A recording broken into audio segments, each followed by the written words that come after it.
Hi guys, how are you all doing? Welcome back to my channel. So in this video, I'm going to teach you how to make this beautiful crop top. So this is the top of the skirt we made in the other video. So let's start. So to start, the first thing we're going to do is to mark the starting point. From there, I'm going to mark the length of the top. So I mark 20 as the length, but the normal length that my client need is 18 inches in length. So I marked 8 inches as the armhole, my bust point 10 inches I marked, and that is all we need for the top. So the next thing we are going to do is to divide our shoulder circumference by 2, and what we got, we are going to place it. So my shoulder circumference is 14 divided by 2 is 7. So I marked 7.5. The half inches for joining. Then I went in by 3 inches for my neck depth, and I came down by 1 inch for my neck depth and my 3 inches for my neck width. Then I made my shoulder slant. So next thing we're going to do, the chalk is not visible. I'm sorry guys, I didn't notice this. I will divide my bust circumference by 4, what I mark, and I'll add extra 2 inches for seam allowance, and I'll do that on my bust point. I marked it on my chest point, and I did the same on my bust point. Then I mark a line shape. Because the top is going to be free, I marked an a line.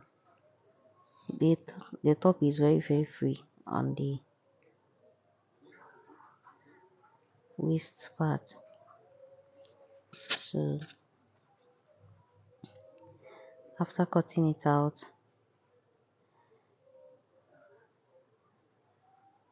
I'm going to use this to cut out the back. Okay, so for the back I have to go in by half 1 inch, because we're going to have just a half zip there. I forgot to just place it directly. Forget the video, just go off by half 1 inch, because you're still going to use a zipper at the back, or you use a hook or anything you can think of. Just all you need to do is just to come down by 5 inches from the upper part of the back, or you just leave it like that and use a zipper, so it will allow you to you can wear it freely without struggling with it. But if you have a stretchy fabric, just don't use anything, just cut it just the way I did.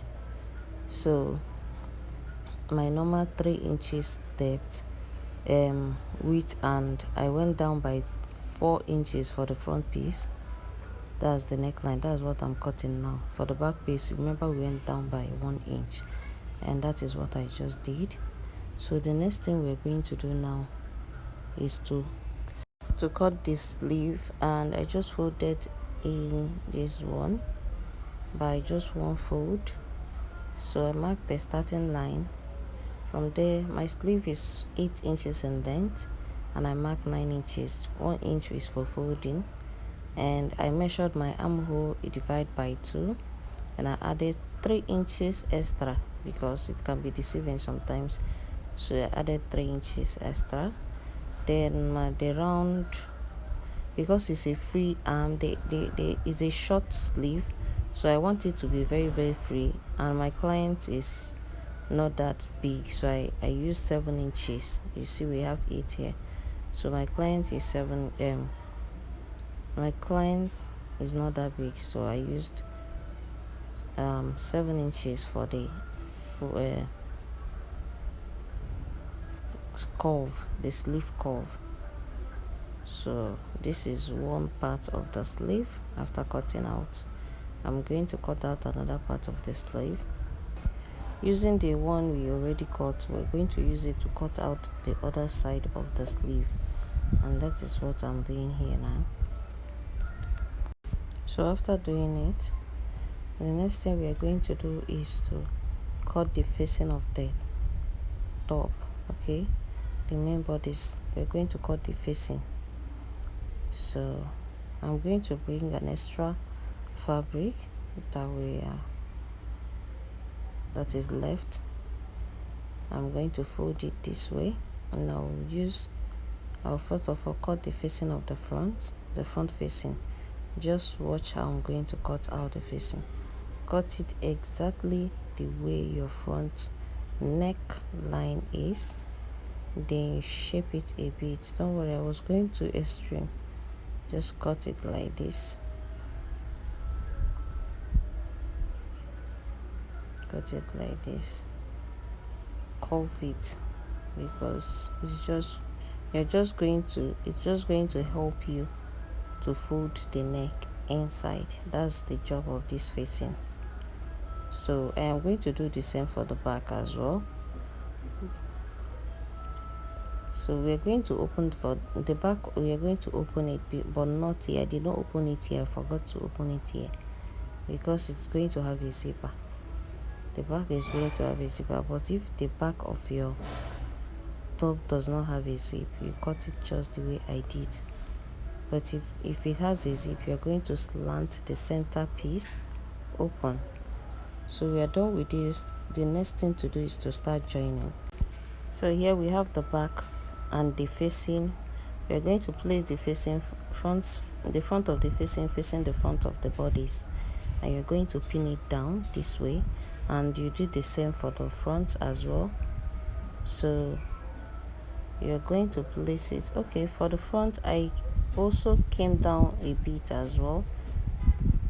I cut the neckline down a bit because I feel that the neckline is too tight for the client. So I'm going to do the same for the facing because it's going to be the same thing with the neck facing. So I'm going to place it like this, the front facing the front, and we are going to sew it like this and the back like this, and we'll come back and show you. Then I'll join the shoulders as well. I'll join out after joining the neckline. I'll join the shoulders. We'll come back and see what it looks like.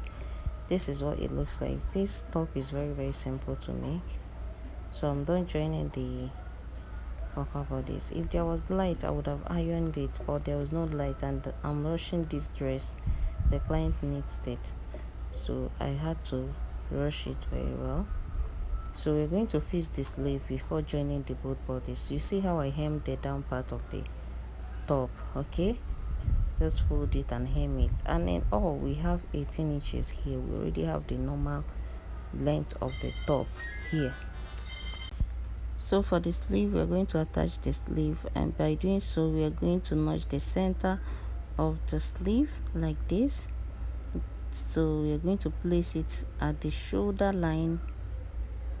The notched area, we're going to place it right side facing right side at the shoulder line, and we're going to pin it down like this, and we're going to join it like this and the other side like this. That is what we are going to do. And then we hem the line, the end of the sleeve, and we're going to hem it for a neat job. That is what we are going to do. Then we shape the two sides of the sleeve by 1.5 or 1 inch. Then I'll come back and show you what it looks like after joining and ironing it. So this is what it looks like after I'm done ironing and joining everything. So it came out very fine and neat. So this is the kind of skirt or palazzo trouser you can rock it with, or even a short skirt.